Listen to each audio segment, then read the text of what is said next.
destination is on the right.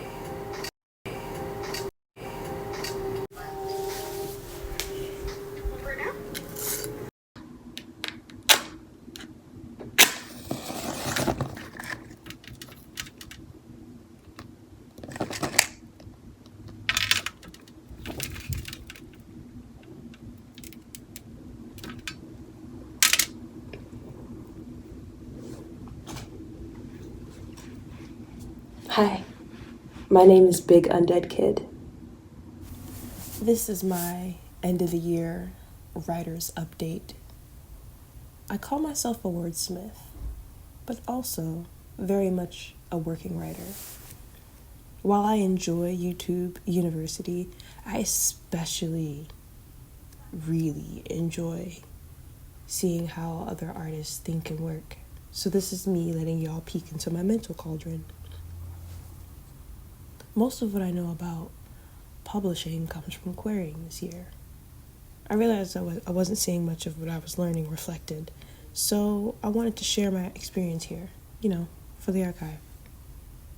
Also, I'm a really conscientious, say that 3 times, consumer. And while I was sampling booktube adjacent content, I just wasn't seeing enough melanated Monroes, Showing is better than telling, which is why you're seeing me in action. There'll be a bit of context on screen, too.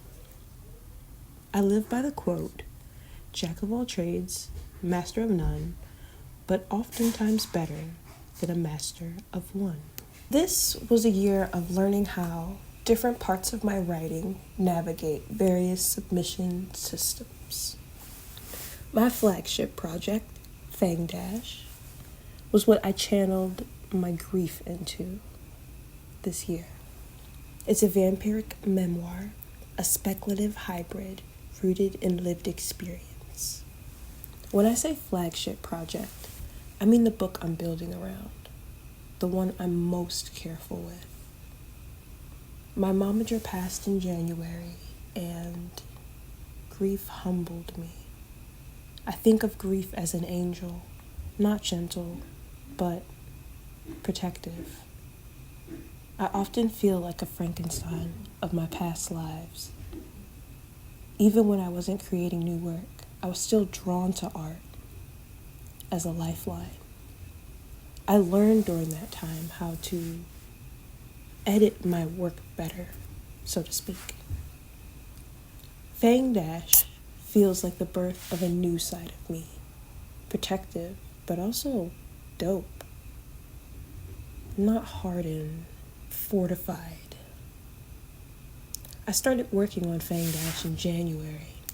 The version I queried came together around the second week of May, about 5 months of focused work. The manuscript is roughly 65,000 words. I knew early on that I wanted to write a shorter book, so I paid attention to form. I looked at the differences between short stories, novellas, and novels, and really thought about editing at the line and structural level as I was writing. So I naturally know that I write in vignettes.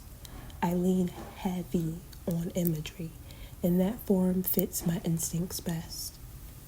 Having a specific word count came clutch. It gave the work structure, and it literally helped me know when I was done. Which leads me to another milestone. This is the first book I've ever finished. Not the first I've ever written, but the first I finished straight through. Fang Dash only went to one place. That was intentional. Querying isn't about speed. It's about fit and alignment for me. Circulation is about the world touching the work. That's what my background manuscripts were doing. Protection is about the work engaging me safely. Not softly, safely. First. Fang Dash needed protection before circulation, especially because it came out of grief.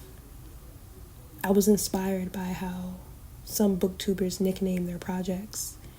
It gives them a way to talk about the work without overexposing it.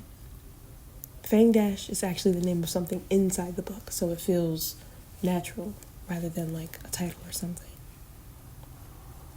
My flagship project went out to one indie publisher this year.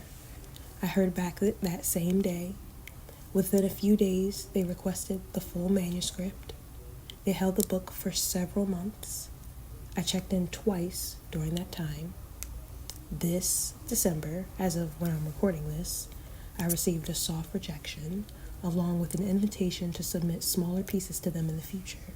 Last year, after my mom died, my brain felt rewired. I wasn't making new work. I was learning how to take care of what I already had. Fang Dash feels like a phantom fang that's been within me for a long time, finally given language. I'm so proud that I have reached a point in my life where I can write the stories that I've always been daydreaming about since a child. I really, really, really miss my momager. Like, she would understand this book immediately. We would talk, we would have discussions, long discussions, late night discussions that I will miss, talking about holding on to thoughts that matter, about how to keep things alive in your mind across time. That's something I learned from her. And my own way of doing that started in poetry. Poetry is where I learned how to think and shape language. And while a lot of people who are serious about publishing want to catalog many books, I don't necessarily feel that way. I want to write the books that exist in my mind, and when those are done, they're done. If I keep writing consistently, it'll probably be poetry, because I'm always writing poetry. Sometimes I wonder what that makes me. But I think being a wordsmith isn't about producing endlessly. I think it's about listening closely enough to know which ideas are actually asking to be written. Going into this new year, I do have a plan. It's small, but as always, it is intentional. In January, I'm planning to query a couple of presses, one international, one here in the US. And then in February, I'm looking at another international publisher. For the first time, I'm also preparing for fellowship applications. The applications happen next year, and the residencies themselves will be in 2027. So this feels like planting instead of rushing.